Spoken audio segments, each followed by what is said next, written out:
Since the seizure of Venezuelan President Nicolas Maduro by U.S. forces over the weekend, U.S. President Donald Trump and members of his administration have issued warnings to several other countries: Colombia, Cuba, Mexico, Iran and Greenland. But will Donald Trump actually act on these threats, or are they empty ones? Here's a little deep dive. The message from Washington is getting louder. After Venezuela, Donald Trump is openly warning more countries. Some with words, some with threats, and some with a single social media post. The US raid in Caracas changed the tone overnight.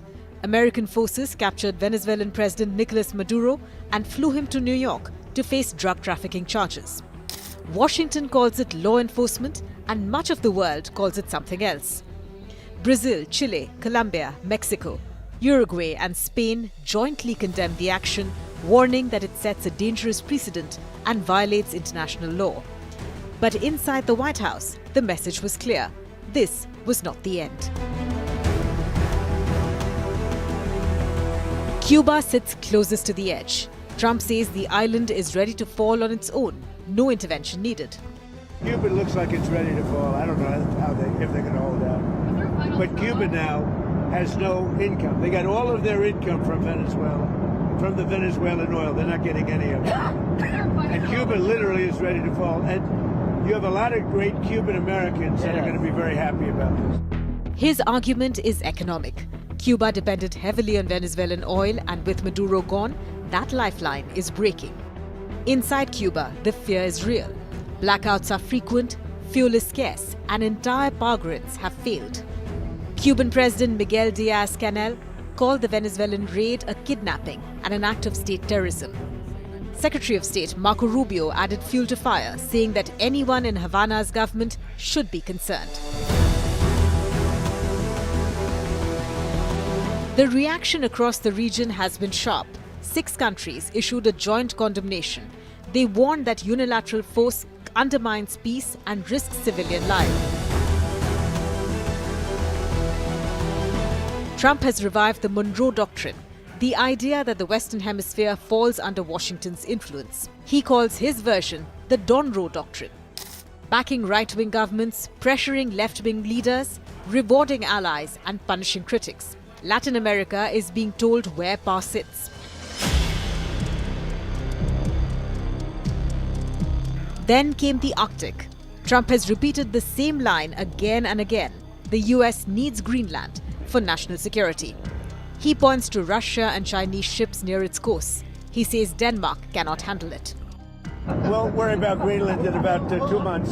Let's talk about Greenland in 20 days. On Venezuela, we talk so much about energy. By the way, I will say this about Greenland.